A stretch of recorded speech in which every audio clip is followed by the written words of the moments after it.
Estamos ao vivo. Olá, pessoal. Hello, everyone.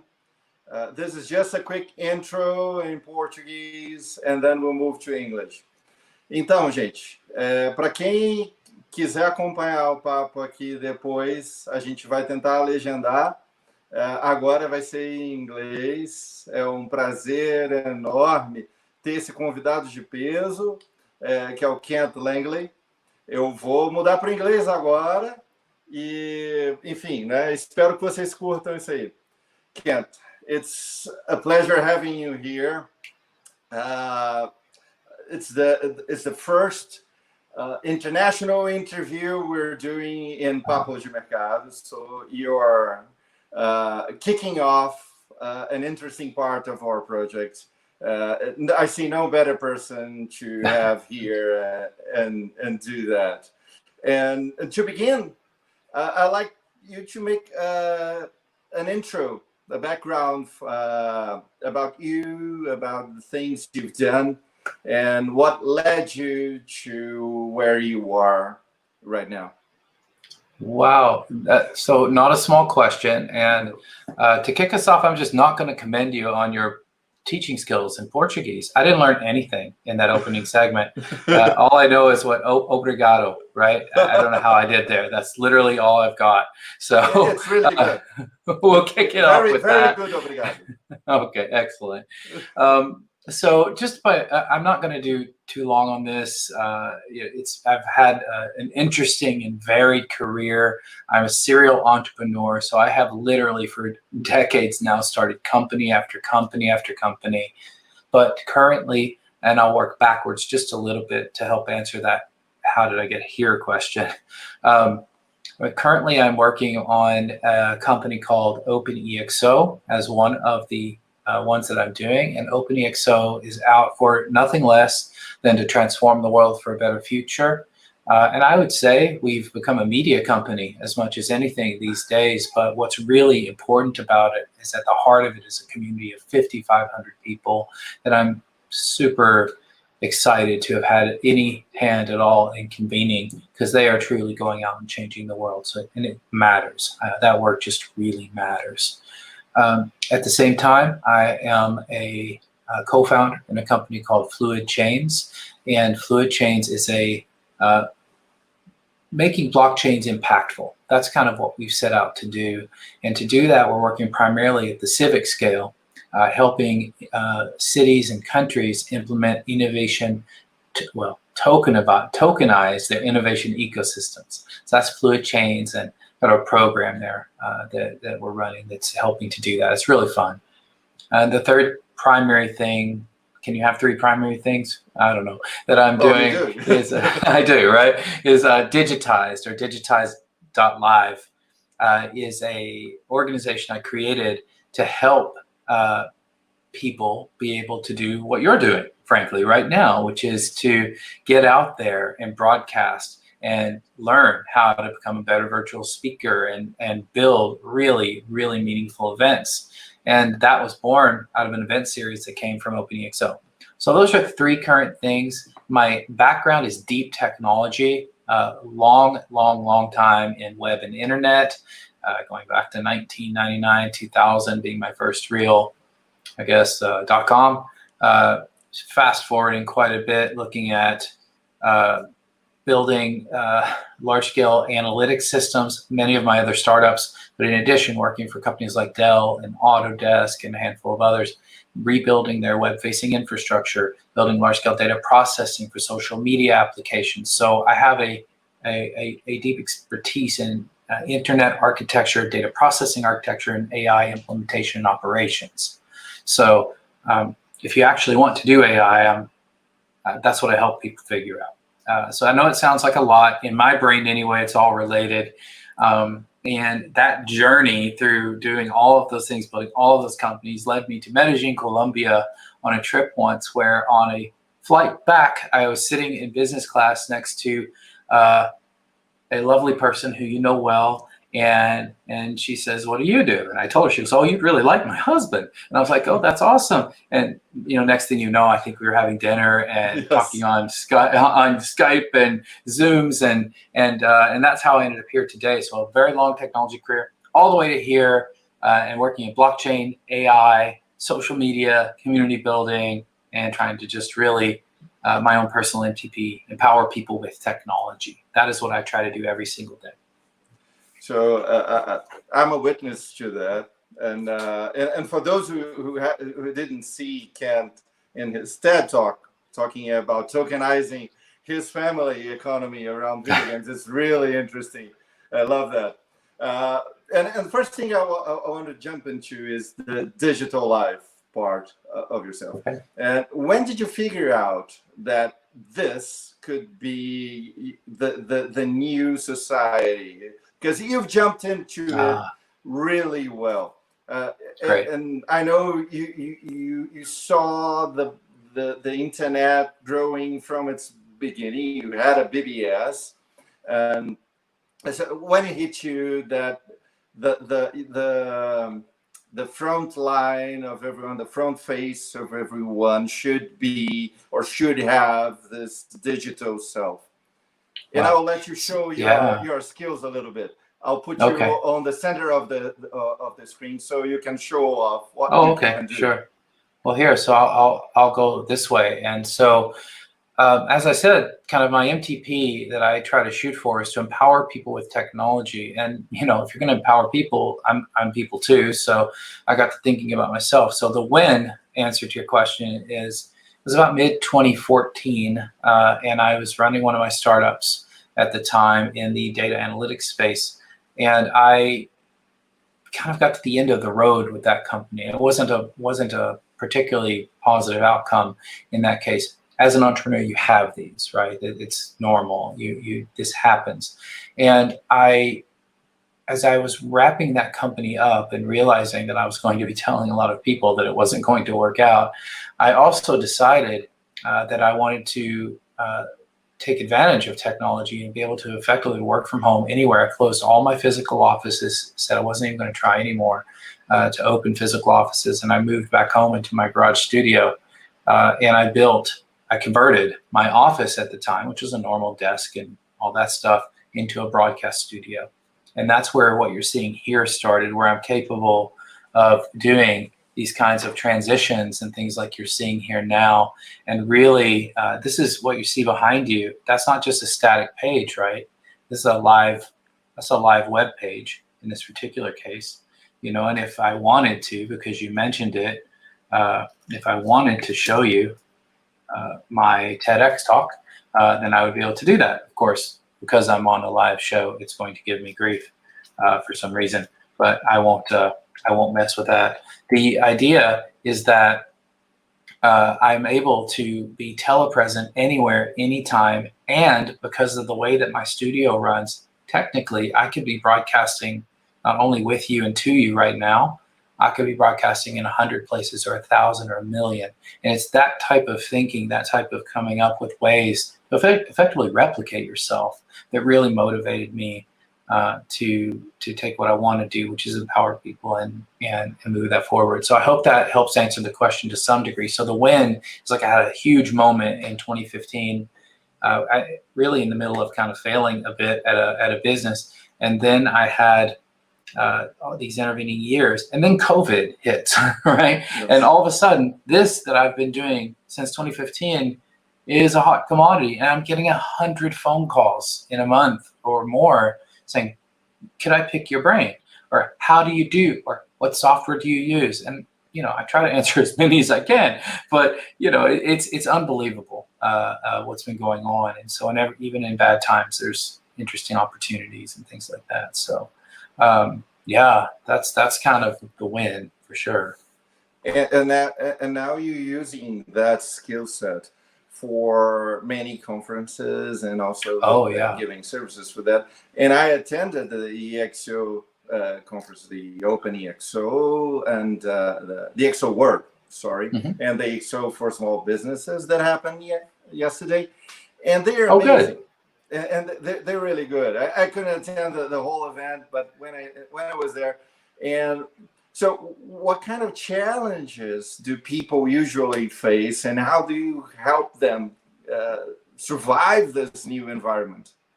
Oh, it's funny stuff. So that event yesterday was really amazing. Did you get to stay for the end when we did the music show? I didn't. Okay, so you'll have to go back and watch the replay so you can see the music show.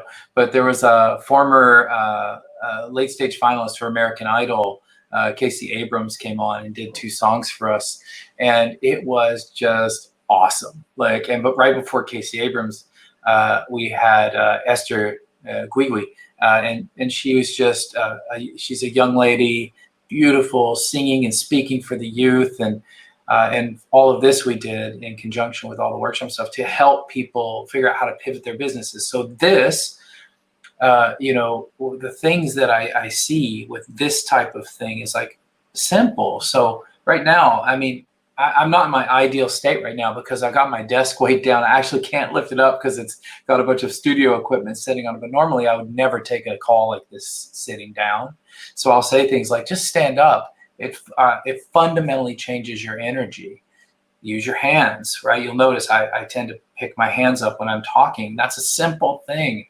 And you'd be so shocked how many people get on these calls and they and then you're looking at their eyes. And then you're like this. Or even worse, this view, right? or the up the nose view. They're just, so many things.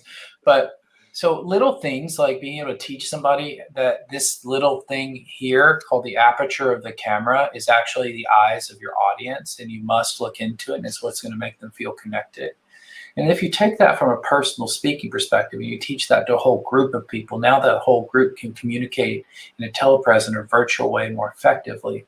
If you take the concepts of what I'm doing now, which is a single broadcast out to you, which will then go out to other people, and you run a whole company's event like that, like we did for the Small Business Summit yesterday. Well, I mean, that changes everything. Yesterday's event was simulcast to potentially an audience of somewhere between 30 and 40 million people. Now, when was the last time you went and spoke at a conference to 30 or 40 million people in the audience in front of you? Well, no. You can't do that, right? And I think this was the tip of the iceberg. Yeah, and sure, your conference could be simulcast and all that, but even then, any conference I've ever gone to that was like sort of a private, my faculty role at Singularity University, I think I hit 10,000 people on a simulcast once for a talk in India, but yesterday was way beyond that, way beyond for all the speakers.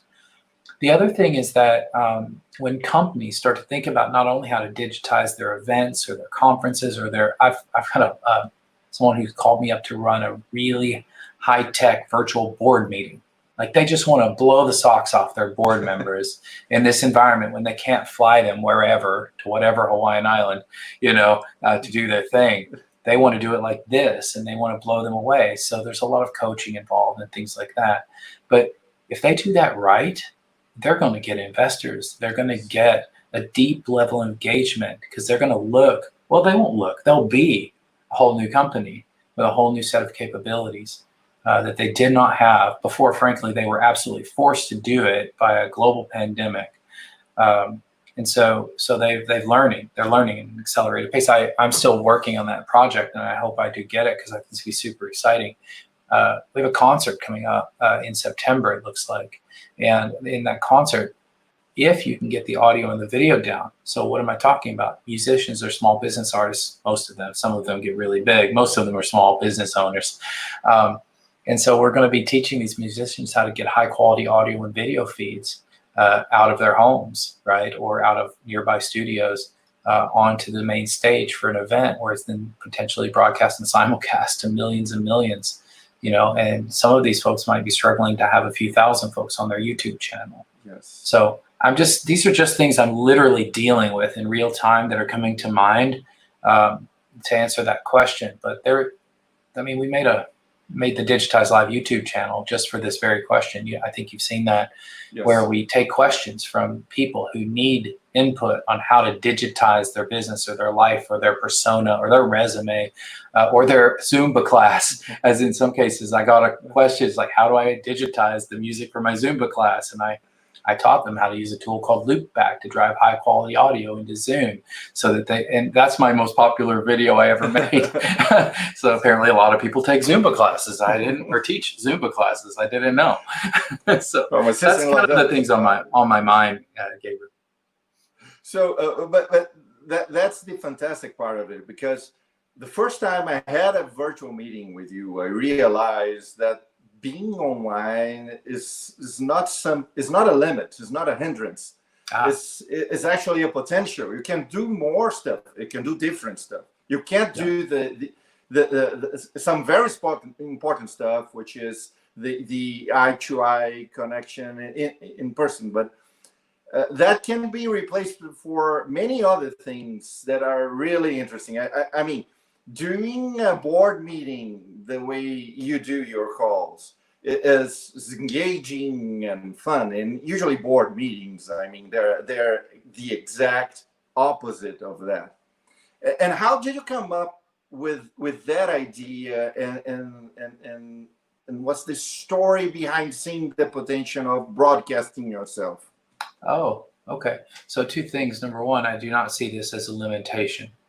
As somebody with a set of artificial limbs that can run faster and jump higher, this is an augmentation. Yes. Okay. I did not say it's a replacement. It's not meant to be, right? But this will not go away when we get back to physical meetings. I think it's a critical thing. Now, where did I draw inspiration from that made me think, oh gosh, I could do this every single day? I pretty much broadcast every Zoom meeting I'm in, unless I'm just tired or in a hurry. Sometimes I can't set it up in time. I was really inspired by gamers. So those folks out there that are live streaming pretty much all day, every day, their live streams. Now, they don't think about it the same way as someone who's trying to project for business. They're less concerned about things that you might need to be concerned about from a business perspective, but they're the ones who mastered this technology first. They're the ones who are driving the innovation in something like OBS and OBS Studio. They're the reasons that tools like the one we're on now, StreamYard, are innovating at a breakneck pace before COVID. Since COVID, I mean, there's 1,000 new features a day across 100 platforms every single day. So all of that stuff that really, honestly, gamers, young gamers in many cases, pioneered, figured out. Oh, and all the amazing folks on YouTube that do funny things like the streamers, the YouTube streamers. I was really impressed by these vocal coaches who do commentary on relatively popular clips. They're hilarious. They literally get on YouTube. They put a picture-in-picture type situation similar to what you saw me do a while ago, and then they play it, explain it, pause it, make light of it, make fun of it, talk about how awesome it is, whatever it is. Incredible. I was like, gosh, how are they doing all of that? How are they doing all of these different transitions and things? And that's how I got inspired. And I said, I'm going to figure that out, but I'm going to apply it to business. And that is exactly what I did. But that was in 2015. So these days it's a little different. It's much easier now, to be honest. Things like StreamYard have come so far over this time. There are other new tools that are just blowing my mind on a daily basis. There's one that I don't even know if I can say the name of because it's like really super weird that's coming out in beta. It's like, like is the actual name of the thing, but it's still in beta. It looks like it can do a huge amount of the stuff you see me do here without necessarily the massive learning curve of a tool like OBS or Wirecast or a TriCaster in expense. I mean, some of those things, OBS is free. The other two are quite expensive. I think they're worth it, but gosh, I mean, that's the inspiration, Gabriel, is really streaming out there. Really that's awesome. And knowing you, I know you look into community as a lot, as a source of inspiration a lot. And I know you are a community builder, not only in your personal life, but especially in the business life. So I'd like to know, how did you get, what's your story in the EXO community? Oh gosh. Okay, so this is a fun one. So as I mentioned earlier, I am faculty now for going on 7 years with Singularity University. Why? Because in 2013, in March of 2013, I had just sold, yes, I had just sold a company that started its life called Legal Cloud, and then turned into something called Nscale. And that was disaster recovery as a service in the cloud. Now, again, this is 2000, so 7 years was 2009. So I sold that company in 2008, started it in 2006 with a co-founder, Mark. And I didn't know what to do next. And so somehow I stumbled on Singularity University, and I ended up in one of their courses, their executive program that March. And I met a guy there. He was the facilitator of my cohort of 90 people. Was it 90 at the time or 80, something like that? And his name was Salim Ismail. And that's who I was on a thing this morning with, and an entire day yesterday with. Now we've been business partners on and off in different things for 5 years. And that includes being co-founders in OpenEXO. So long story short, I got sort of indoctrinated heavily. I was already into exponential technologies. I wasn't calling it that. And I had been looking for kind of a tribe, a community, and I found it at Singularity University. I have great gratitude for all that I've gained from that relationship. And so much so that at the end of the class, I was sitting there in the front of the room, and it was over, and they're like, "You can go home now, everybody." And I was like watching everybody go, and I'm like, no. This is the first step. This is not the last step. I'm not getting out of this chair until I know exactly what's next. And I indeed did that. So ended up getting on faculty as a result. With Singularity, I ended up going forward, and I had already been building community for years. I didn't go back far enough, but in 99, 2000, the company that was my first .com kiss was techrepublic.com. And I built all the technology architectures, infrastructures, designed the architecture, built the infrastructure, and operated the thing for years. Very successful company, Tech Republic, still around today. And all of that has led me to this community, which is, let me see if I can do this or not. I don't know. Let's see if it shows up okay in this view. But that right there is the OpenEXO community. The OpenEXO community is now, last I checked, 5,691 members strong. You can see that right here. And these people are not normal people. These people are change makers. These are the people who want to transform the world for a better future. So if you're going to work hard to build a community, you want to build a community that will go out and do something amazing. And then what we just try to do is we try to connect them to opportunities to do exactly that. And that's why we built the platform. And that's why the platform has a marketplace and where transactions can happen. And we even have our own cryptocurrency called Exos, which you know about, Gabriel. So when it comes to oh, okay. Well, the key here is, I know this is a long answer, but there's just so many good things. But the key here is that this community that I've built today has its roots all the way back in 1999 in Tech Republic, which was one of the world's first web-facing, forums-driven, vertical content-oriented communities on the internet. And we grew to something like 1 million users per month by the beginning of 2000. I know that doesn't sound like much to a lot of people today, but back then, that might as well have been billions for all we knew at the time. It was incredible. So I'm still building communities today. Of people you had back there. Most of them. If you were in tech, you were on Tech Republic's site. Yeah, I mean, for the most part, it was there. If you were in IT, I should say, for sure you were there, because that's where the jobs were, the conversation. It was really awesome. I'm really proud of the work still today that we did back then. I have to shout out to my good friend Bill Johnston, who dragged me kicking and screaming into that thing from my other company that I was running right before that, Langley Technologies. Don't ever name a company after yourself, people. That's a bad idea. Ask me over a beer. So, and how did blockchain came into the picture? So when I went to Singularity University in 2013, yeah, that's right. I was already, I think I got a couple of my dates wrong earlier, sorry, but it was 2013 when I was at Singularity University. I gave my first talk ever on Bitcoin. I'd already been exploring it. I'd already been mining it and trying to understand it.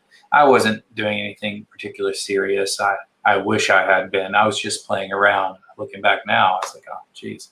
But the so I gave a talk on how the pervasiveness of Bitcoin and its growth in the community and as a potential for money, because money is a big deal in human society. It's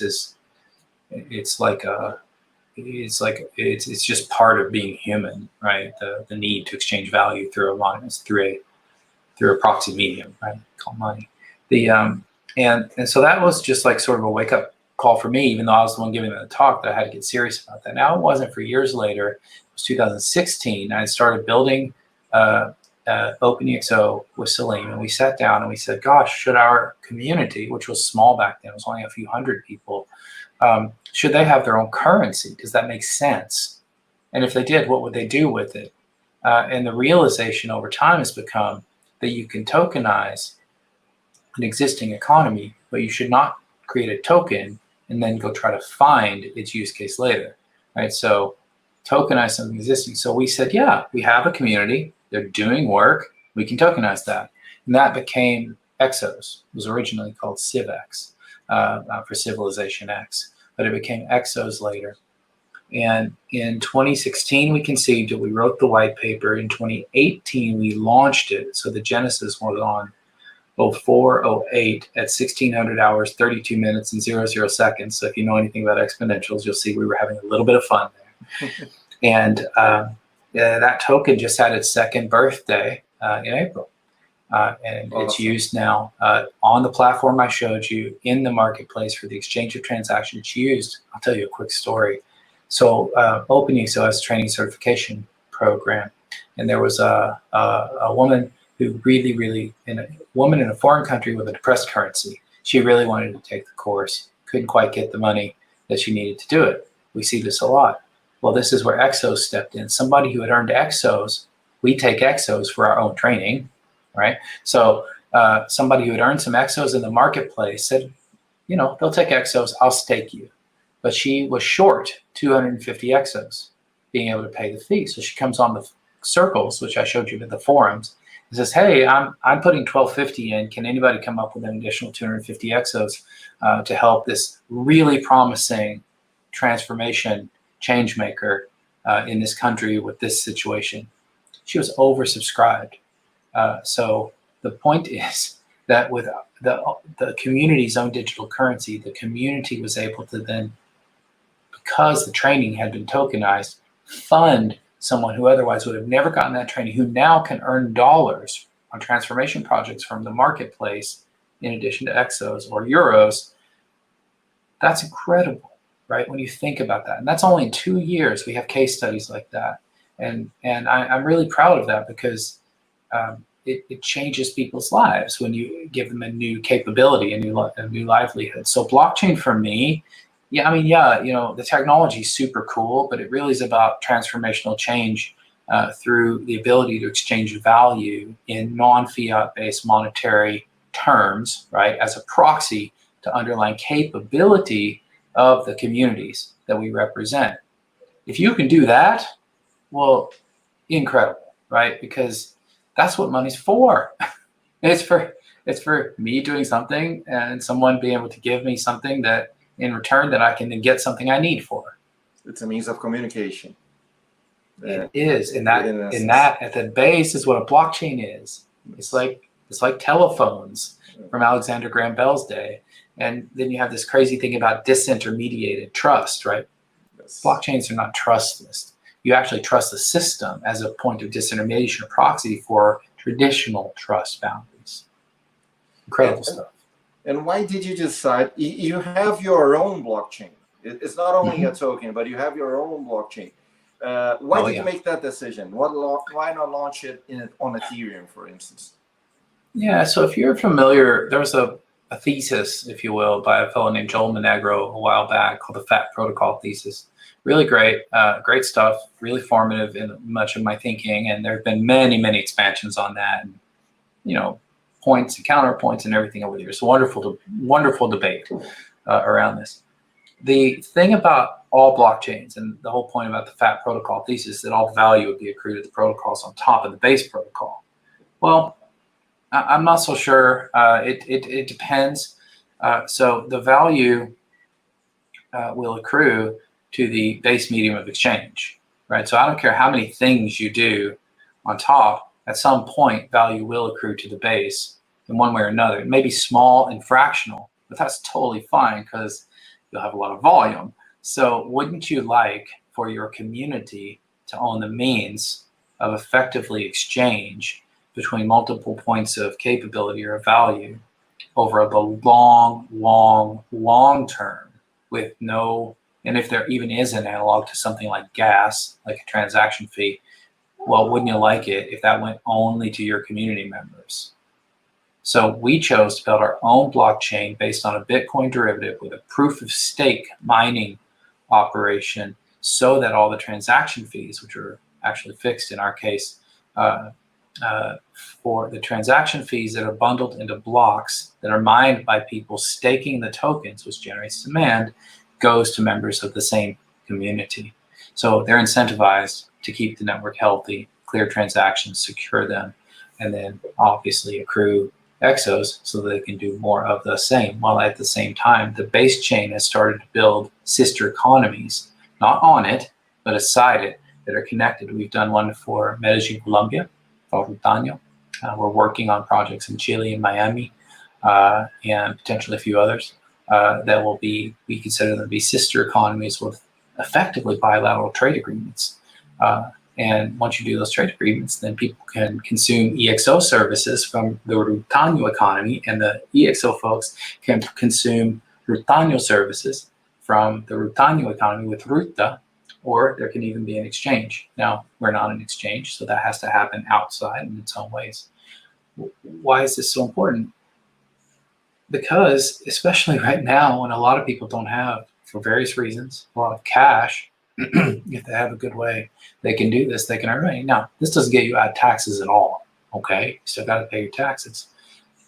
Getting into how much and what basis and all that stuff is way outside the scope of this conversation. But doing that is the price you pay for the global entry into the global economic system with a custom currency or complementary currency, as we would like to call it, or token. So why not? That's a pretty cheap price of entry to get to effectively build your own economy. So in 2008, how many live blockchains were there with proof of stake? Do you know that number? No, I don't. Not right off the top of my head. This has been a big debate, but you know that Ethereum with ETH2 is working very, very hard to move to a proof of stake model. Very difficult migration they have on their hands there. So I feel that that's validating to a degree to the choice we made, several years ago. But there is a place for proof of work versus proof of stake. It's just that I'm kind of one of those folks that thinks, yes, there needs to be a handful of proof of work blockchains for a whole variety of reasons. But proof of stake, especially if you're trying to build complementary currencies that tokenize underlying capabilities of groups of people, as you pointed out, is a great form of economic signaling, right, or communications of value, then proof of stake, honestly, it seems to work a little bit better in that scenario. For the, for one reason, really, really importantly, is I can literally run the wallet and stake on a Raspberry Pi, not even one of the new ones. You try mining Bitcoin on a Raspberry Pi 3. I mean, you can't do it, right? So it's just, my choice wasn't about that so much, or that debate. The choice that we made was about making sure that anybody who wanted to, no matter how meager their resources, would be able to stake that currency if they managed to earn it. And how many nodes do you have right now on running your blockchain? Our blockchain is still relatively small and private. Last time I checked, there were in the There's less than 1,000, but in the low to mid hundreds, I think. And we're in a point right now of the evolution of the chain, which I think I've told you this, I can't remember, but I don't really think there's no get rich quick thing going on here. This is not there's no ICO of any kind. This is a very long-term project. I anticipate this being what I call a 100-quarter project, borrowing that phraseology from the strategic coach folks. And we're only about 9 quarters in to a 100-quarter project. So we're like getting to be about 10% of the way through. So when I get questions like that, and I'm like, oh, well, let's say there's 4, I don't know, I have to go look at the Block Explorer and the stats pages, all that's live and publicly available because it's a public permissionless proof of stake blockchain. But it doesn't matter that much right now. What matters more is distribution and use cases. And so we're focusing very much on education and making sure that community members and new community members that join have a path to getting them so that they can stake, become part of the network, and continually level up their capabilities. It's really fun that way. So, and how does it happen? How do I get EXOs, for instance? So the first thing, you've got to have a wallet to put it in. There's many different ways to do that. So you would go to economy.openexo.com. And you would go to the tools page and just read through there. There's several different things that you might want. Most people start out with what we call the cloud wallet, which is an instantiation of an Electrum-based heuristic deterministic wallet so that you can keep your keys safe and your tokens safe. We usually recommend that for anybody who's just starting out. And now you've got a place to put them, so that's important. So the next place is if you're a member of the OpenEXO community and you've completed EXO Foundation, then you can go into the marketplace and you can look for tasks effectively that pay exos, and you'll find them at all different levels and do that. Many of the tasks that pay the most exos are actually tasks where you're really helping someone else progress in their own training and learning about the model or about something related to exponential technologies. So go in there, use what you know, earn some exos. Take those exos, put them in the wallet. Then once you've got some exos in your wallet, we recommend that you get started staking. So you've got to learn the next stage. So go and get the QT-based derivative. So if you know Bitcoin, you know the QT wallet line. We're currently, our current wallet that's live is a QT-based wallet. That's about to change. I'm really excited about the new wallet that's coming out soon. But it's a little too soon to throw it out there. But so download QT, transfer some of your tokens that are in your cloud wallet into your staking wallet, which we also call the QT wallet. And there's a couple of steps you have to do to protect your wallet, and then click a couple of buttons, tell us what you want to stake. And now all of a sudden, you're staking, and we have a fair staking algorithm so that just because one person has many more tokens than you, you should still get your shot, right, at taking the next block as much as anybody else. And so that's programmed in.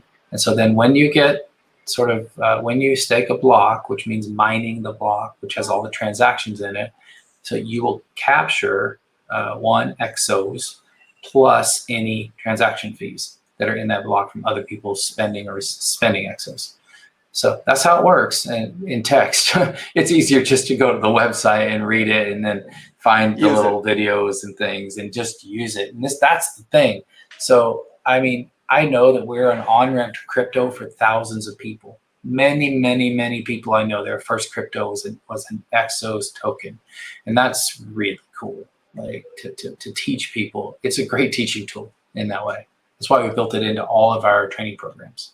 And now it's currently one of the best environments to do that, because you're doing it in a very directed place and without risking losing much of your money or putting something. So that's really good. As I can totally see the point in that. And how is the macroeconomics of the EXOs? Like, how many are going to be minted? Is there an inflation rate? Was there a big debate about that? Of course. If I tried to recount that, it would take a year. But we went for something pretty straightforward. We actually did do a pre-mined proof of stake tokens. So there were only 100 million tokens minted, and that's all that will ever be minted. More cannot be made. except for one way: staking. So every minute, one new exos comes into being. This equates to about a 1% per annum inflation rate at current, but as you might realize quickly, that will be trailing to near zero over a very long time. So the inflation rate will eventually flatten out over a really long time. and so in doing so, the original tokens were put into Treasury, and the Treasury is held and managed by the organization, which is a public benefit corporation. And when we say public benefit, we mostly mean for the benefit of the community members and the people they serve. So that's our version of public. So that means that over time, stewardship of that is to be done by the community itself. So everything that we do from an Exos perspective to economically empower them with a digital means of value transfer is all about driving that value and the management of that value into the community. Now, I told you, we're not even 10% of the way through. So we're really just starting to bring online some of the first vestiges of what some people would call a DAO, right? A distributed autonomous organization. And if you start to now think about the community, you think about the platform, you think about the marketplace, you think about the token, you think about the event series that drives interest in all of this stuff, well, now you're getting somewhere, right? And Awesome. all of that has transpired in just the last handful of years, probably, I mean, the bulk of it in 3 years, right? The first 2 years were spent refining the model and the techniques and the processes that are then applied by all the community members that we train. So yeah, it's, I don't know if that 100% answers the question, but it definitely gets to the spirit of it. Awesome. Being a lawyer, I have to ask.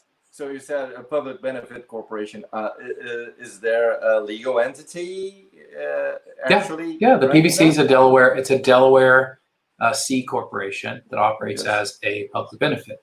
And so that's a critical thing because it allows you to put something besides profit effectively equal or first, really equal if you read the fine print, and so that your stakeholders kind of need to be aligned with you so that you can deliver the value you seek to the world. So if you're going to run around and tell people you're going to transform the world for a better future, well, I didn't say I was going to provide you the most profits next quarter to do so, right? There's kind of a disconnect there. So by being a PBC, we get a little bit more. You don't get a lot, but you get a little bit more freedom.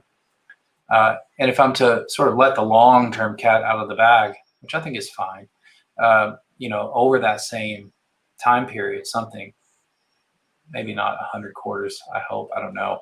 But, over time, it's perfectly fine for that corporation, the PBC, to live its life and be done, right? The concept that corporation has to go in forever is not needed, not if the community takes the reins properly.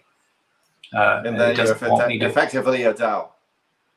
If I have my way at all, it will become a DAO very much in that way. Now, the legal structure, and this is where you and I are going to have lots of good fun chats coming up, I believe. The legal structure of that, how do you do that does not run afoul of any regulatory concerns or ownership issues or governance? Oh, governance, whew, that's a big one, right? And I do believe that those models actually already exist. It's just that they haven't been applied well in this context, just like the streaming stuff. Gamers, streamers, they've been killing it for a real long time. Just go look at Mr. Beast or Dude Perfect or Linus Tech Tips, right? These are behemoths in media, even if you've never heard of them. Trust me, they are. The stuff they've been doing, we just apply here for a business purpose. That's why StreamYard exists and things like it, okay? Do the same thing for crypto, effectively decentralization, right? And then you have a DAO. And I'm skipping steps, but yeah, that's pretty much where you want to go. I have a whole thing I run around at Reach Inside called Now to DAO. It's always current because it's called Now to DAO. So I named it that on purpose. I'd always be right on top of it. But the idea there is that it's not about me at all. It's not even about the company. It's about how the community takes the reins. Awesome. And that's what has to happen, or else it will not have fulfilled. It will not have achieved its potential if that doesn't happen. Doesn't mean it won't work. It will not achieve its full potential absent that. Now, the problem with all of that is awareness and education. Still, man, 99.9% of the world may have heard of crypto now, maybe, but they don't know what it is. They don't have a token. They don't have a wallet. They've never done a crypto transaction. They don't know. It's not their fault. It's not easy. And still burdened with the idea of the get rich schemes. Oh yeah. Whenever the price of 2017 goes up, then blockchain's vindicated. When the price goes down, then it's nothing. It was worth nothing. And people don't look at the technology. Well, I guess you can quote me on this because it's live, but I say don't quote me on this. But go look at the price of Bitcoin over the last few months. It's acting like a stable coin. Yeah. I mean, relatively, right? And then if you take that relativeness to other global fiat currencies, the picture is very interesting. And then when you mix into that global transaction value for all crypto aggregated compared to things like gold or credit card remittances, I've got a slide somewhere from one of my presentations that's just really shocking, showing just how fast global crypto transaction volume has been overtaking many other types of transaction volumes. Right? We're talking in volumes of enormous sums of money that make no sense to individuals, but that's not nothing. The fact that that's happening. Yes, it's amazing. And still on the legal stuff, before we move on to something else, did you consider other jurisdictions other than the US? Like, why not go to the Crypto Valley, for instance, or somewhere else? We are actually a hybrid. Some of our operations operates out of the United States. Other parts of the operation operates out of Singapore. Okay. For very obvious reasons that you probably immediately know, but would be probably beyond the scope of the conversation today. But yeah, by operating out of Singapore, it gives us certain abilities. It doesn't get you off the hook for being it's not some silver bullet for dealing with everything.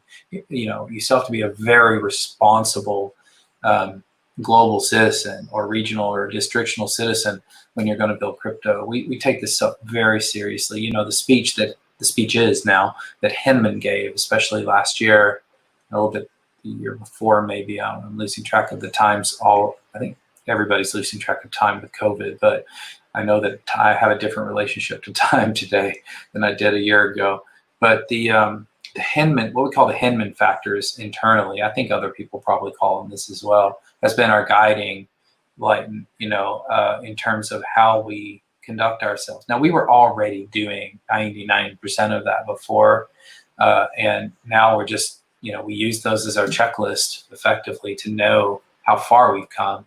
And a lot of that is all geared on how decentralized and distributed you are. And so if you really mind those P's and Q's, and you cross all those T's and dot all those I's from the Hinman factors, and there's a lot of them. If you really parse them out of the speeches, which I did do with my team, it's a high bar to hit that, right? But I believe that we've done a pretty decent job of that. We've always tried to operate with integrity and super credibility would be the thing to strive for, I believe. 99%, I don't know how many percent, okay, some very, very large percentage of every ICO that ever happened didn't do any of that, right? So I'm not trying to point any fingers at anybody in particular, but we know that a lot of those things were just really not even well dressed up schemes, right? Well, I saw a number another day. I don't know how true is that, but I believe it's 80%, 80% of them were just trash. Disappeared. Trash. Yeah. So as I said, tokenize an existing economy, and that's a good first step because you can't even start with the crypto until you've got something. Yes. Yeah. That's the key. I mean, why would you bother otherwise? I mean, that's like, I'm going to build a house I'm not going to live in. Well, maybe some people do that. I certainly wouldn't. So I get the point on tokenizing, But from that interview, I got that you were a many chains man, not a single chain should take them all. Yeah. And how do you see the future of crypto playing out? Where do you see ourselves like in 10 years? Well, I think you're going to end up with an awful lot of purpose-based coins, and all kinds of purposes, whether you like the purpose or not. There'll be many, many purposes, some of them nice, some of them not. That's fine. A lot of those will clear through a small number of, I think there'll be proof of work coins because there's good reasons to use them for that. I think you'll find that there's a digression in most of the purpose-based specific type of use case coins are going to end up being similar to EXOs, proof of stake tokens on, and they don't necessarily have to be on standalone blockchains like ours. We do that also in part for the value accrual and ownership piece to push that downstream, right, over the long term, like I said. But on Ethereum, tokens just exceeded, I believe I just read yesterday or today, that tokens have exceeded the value of ETH itself, which is crazy. So just think about that for a second. What are those? Well, they're exactly what I just said. They're purpose-based tokens. Now they're based on an underlying proof of work blockchain, which is in the process of moving to proof of stake. So you're going to end up with a few root chains where all the value is effectively cleared like a global reserve currency, but it won't just be one. It'll probably look like an oligopoly. And then you're going to have just an endless number. I really think you'll have an endless number, and they will come and they will go all the time. And like businesses. In fact, I would suspect that those tokens will start to reflect something we think of as business birth and death over time. It'll be a natural life cycle. It won't be something super strange like what happened in 2017 with the ICO madness, right? That was weird. I didn't participate in any of that, by the way. Like, I just thought it was crazy. It just felt crazy. It looks smart in hindsight, but of course you could have made that decision at the time. You're like, oh, should I buy? Should I buy? Yeah. I'm not prescient there. I was just like, I can't figure out how to justify a purchase of this thing, right? Now, but I did, Bitcoin, ETH, right? Because they're foundational. A handful of other tokens I really think are amazing, or currencies that operate in similar. So you can end up with something between like 3 and 7 sort of proof of work based chains on a global basis that are all working together through global exchanges, distributed DAXs, DAX and various other ways. And then you'll end up with just loads of, I'm calling them purpose-based tokens because what I mean is they have a specific purpose for existing and they're tokenized in an existing underlying capability or community or ecosystem, or if you get into the securities pieces, asset classes and things like that, different beast. I'm talking mostly about complementary currencies. If you get into the hard asset stuff, the rules are different, but it's the same concept. Well, lots of questions come out of that, especially for me, like, how's the future of work going to be? But before, actually, we might... How do people live? Because if you have lots of coins and you have AI on the side, is this the new means of life? So the AI, again, just like I was talking about augmentation, like this means of telepresencing myself with a cool background as an augmentation to reality, to the real me, who's actually sitting on a relatively bright and boring green screen, right? The AI is going to act in very much the same function as your personal asset advisor, if you like, and wealth advisor.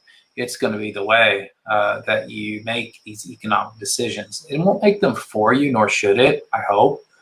I think that can lead to some pretty big problems that we've seen in the past around algorithmic trading when we kind of let the AIs run wild. That wasn't pleasant for a lot of people. But imagine that you've got kind of a Gibson-esque style illustrated, Young Ladies Illustrated primer style AI that is acting as a wealth manager, an asset manager for your digital tokens, and it's keeping up with coming in and leaving and going and how much you have and helping you balance your portfolio, right? That makes a lot of sense. It also diversifies your risk massively from having all your eggs in, say, one fiat or token basket. So you only own Bitcoin. Okay, that's interesting. I'm not sure that's a good idea. Or you only own dollars.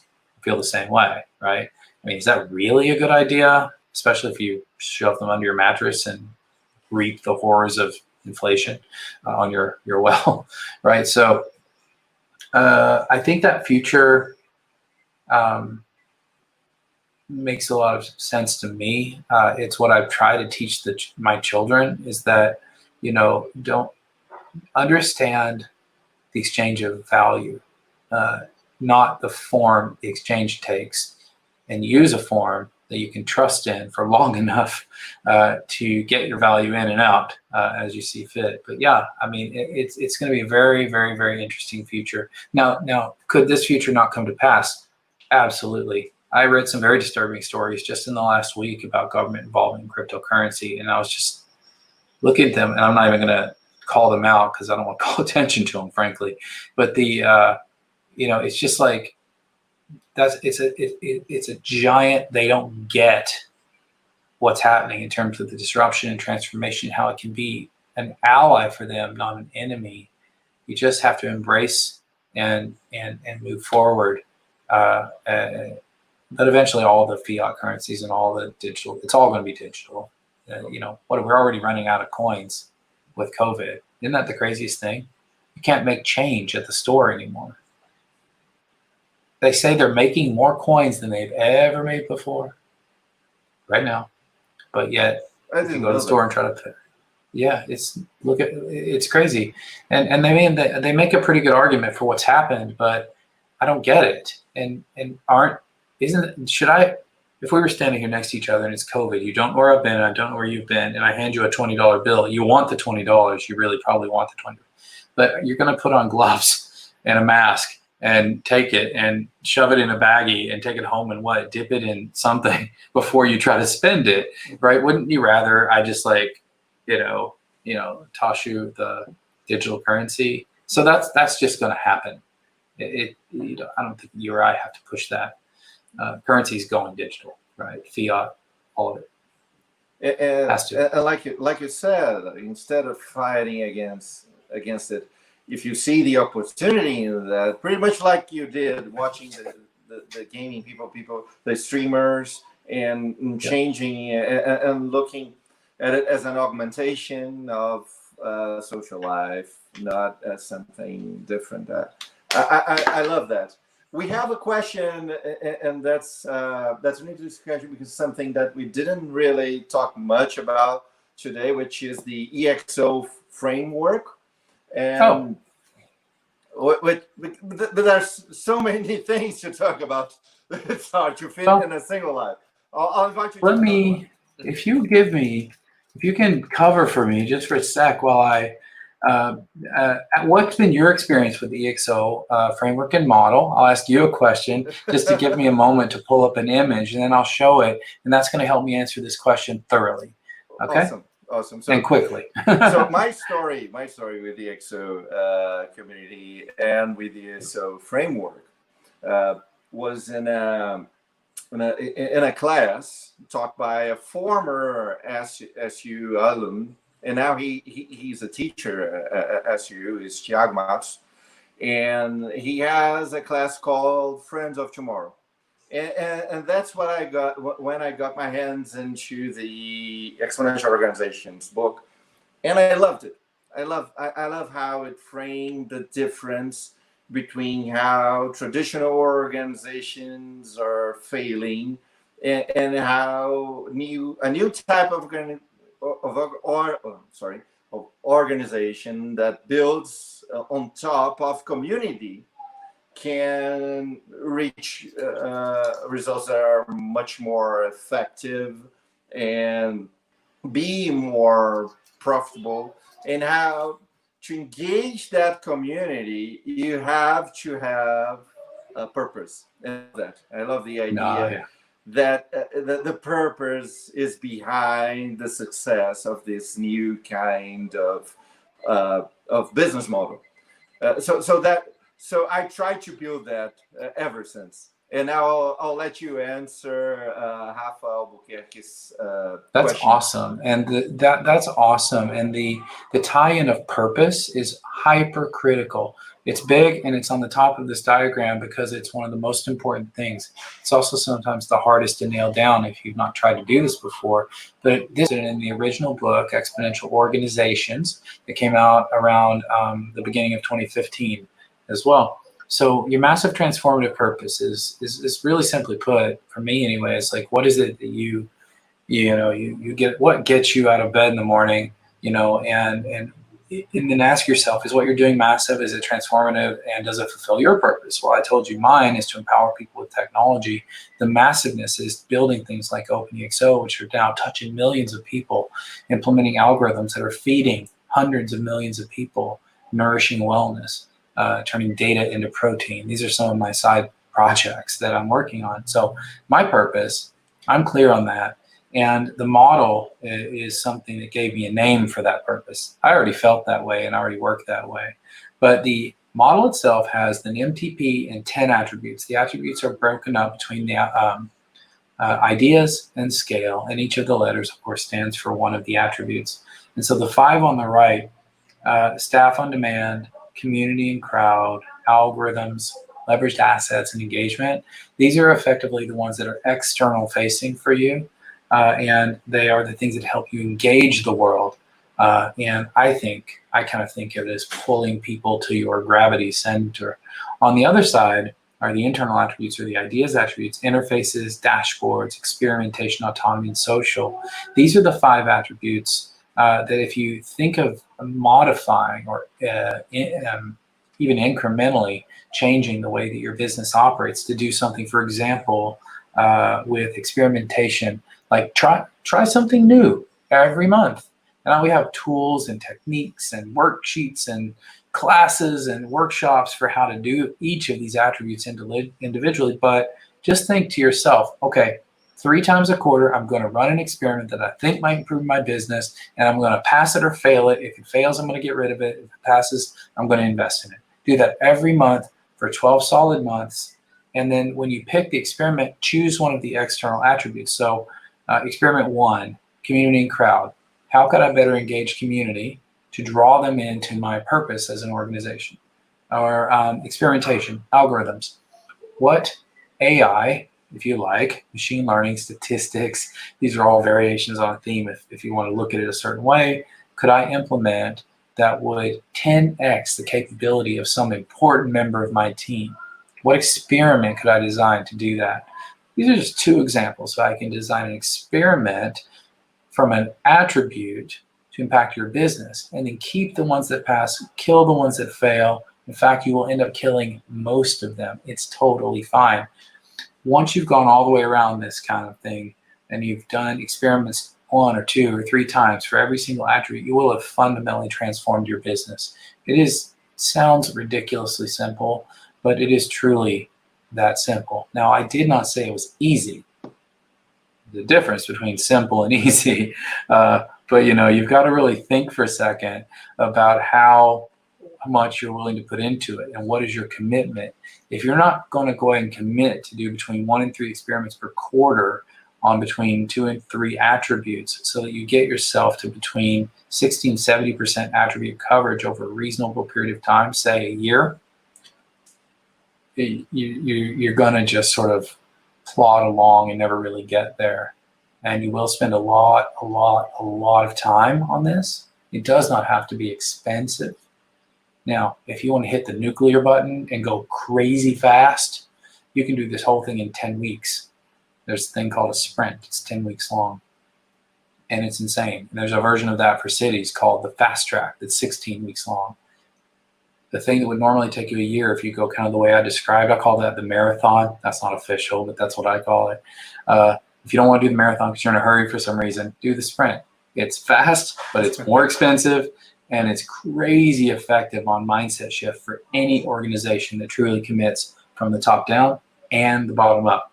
If you didn't figure it out, I actually teach a class on this, so I'm going to have to stop, or I'll just get all teachy for hours. Well, thank you for that. That's a really good summary of a very complex matter. I love that book. It's simple at heart. but it can go on and on and on. In fact, it's a commitment. It's almost like a way of life. You need to try to turn your company into an exponential organization. Law firms, Gabriel, I've seen failed experiments lately at law firms trying to turn into EXOs. So it hasn't happened yet. You see a successful one. I think I know who it might be. We're heading there. Yeah, I get it. No, I get it. And I know the way you think about it is not how these folks that I'm talking about. And I don't want to poke anybody in the eye, but man, they had a great opportunity and they blew it. And it's because they just weren't thinking about it from an EXO methodology point. Yeah, from our side, we were really purpose driven, and we are community first. We respect our community, and that's one of the big reasons we brought you here. We wanted people to hear what you have to say, and to I thought it was because you wanted to. I thought it was because you wanted me to cook for you again, but okay. Well, that was a good one. Fantastic. And to wrap it all up, we usually ask our guests for a book, that a referral for some great book that you think people should read, and a source of information like a podcast or videos, anything like that. Ah, okay. Well, boy, it's hard to just do one of each, but I will really try. So I'm looking this up because I don't want to mess it up, because I've given out this book recommendation, and man, this is an interesting, possibly even a bit controversial, but it really changed my thinking on a number of things. So I think there's some power in it. There's a book called Hours to Hack and Own. Now, this is because of something. I'm making this particular recommendation because of something you said earlier on this interview. You talked about this being a good time for things like blockchain and DAOs. That was the implication in the conversation earlier. Absolutely. But why? It's because when the chips are down, when the cash flows are restricted, when you're in a recessionary, depressionary economy, one thing always rises. Every single time. Look at the history. Cooperatives. Every time. Okay. Now, what's a digital cooperative? It's an interesting question. I think it's DAO. I think we just gave it a new name. And what they would call it, the folks who wrote that book, is a platform cooperative, which is totally fine with me. Call it whatever you want, but that's what it is. And this book goes into that in some detail. And in particular, I found valuable the history of cooperatives, because it has been around forever. For all of human time, cooperatives have existed in one form or another since our brains lit up. And I think there's something deeply fundamental to that. And when they can't get a loan, or when they can't buy the land, or when they can't do whatever, they tend to be, oftentimes cooperatives are considered to be farming. That nothing can be further from the truth once you start doing the research. Anyway, they always band together, do it themselves, and share the resources. I love it. It's freaking amazing, right? It's that amazing. So that's one book that I would recommend that I found amazing, because of what it represents. I'm not going to tell you it's the best prose or any of that, but it's definitely worth a read. And I think these folks are deeply onto something. And they've been at it a long time. Now, a resource, podcast or something like that. Gosh, Gabriel, that's hard. There's so many. I'm going to tell you one that I just listened to this one, and the reason I'm going to tell you this is because we're going through, in addition to a global pandemic, we happen to be going through a moment in our society where race and racism is an enormous concern. Thank God, finally, and it's and we don't all know what to do, right? So I was listening to, and I'm going to look up the name. I don't want to mess it up. So there's a company called Strategic Coach. There's a lady that works at Strategic Coach called Shannon Waller, and her podcast is, I believe, called, Team Success by Shannon Waller. Shannon with 2 N's, Waller with 2 L's. Team Success. So Shannon Waller's Team Success. July 8th, they put out an episode called A Conversation on Anti-Racism and Teamwork. And, you know, I mean, I'm a white guy from the Midwest, married to an interracial family, married to a Peruvian with 3 children. And I learned a lot listening to this podcast. And I just, it really, really moved me. And the things I share like this are when they stick with me. Like, if I just forget it in an hour, then whatever, you know, even if it was good, I was probably not going to recommend it. But in this case, some of the things that they said in there about microaggressions and, you know, how to respond and how to be honest. And I mean, it's just, everyone should have this. Everyone should go through this training. I've already done it here at home, just based on what I heard there. They need to turn it into a class. It's that important. And it came up today. Somebody in my work environment did a microaggression, and it made everybody uncomfortable, but I knew exactly what to do. And that's because I listened to this podcast 2 days ago, episode whatever. It's the 7/8/21. Okay, but, send me, if you can send me the link, then I'll share with everyone that's with our community. Of course, we're going. Yeah. We wrap it up and then we post it on the Instagram and our social media channels. So people can get to know. I just realized I should have said too, I went like super high level over the EXO model. If you want to go deep, just go to openexo.com, openexo.com, and dig in. There's enough material there these days once you get into the community and start digging through to keep you busy. And everything for free, which is a very good thing. Much. Pretty much for free. Yeah, pretty much. It's we've had a lot of conversations about business models. At some point, there has to be exchange of value, you know. But I think, and you know, we may have cracked that code to a degree with the show, right, with the EXO World Media series. But you know, we're learning every day. A true EXO is very, very agile. It embodies a lot of what we think is the agile framework or the lean methodologies. And so, I mean, I can't tell you how many times we've had to shift and change and grow. And we've become much better at listening to the community over the years, for example. You know, you think you're good at that. It's like anything. But you just have to keep trying and keep trying and keep trying. You know, it's fantastic. Awesome. So we have to wrap this up. And I love this talk. I'll surely invite you to another one so we can discuss lots of topics that I wanted to talk to you about. But thank you so much for being here with us. It was a true pleasure, Kent. Well, I get excited with some of these topics, and so I think I probably talk too fast at certain times, so you can slow me down or speed me up as you need to. But, you know, Gabriel, I am impressed, as always, by your show. I'm impressed by the work you're doing at your firm. I've enjoyed every conversation we've ever had on over whatever medium. Your family is beautiful, and it is just such a pleasure and an honor to be on your show. Thank you.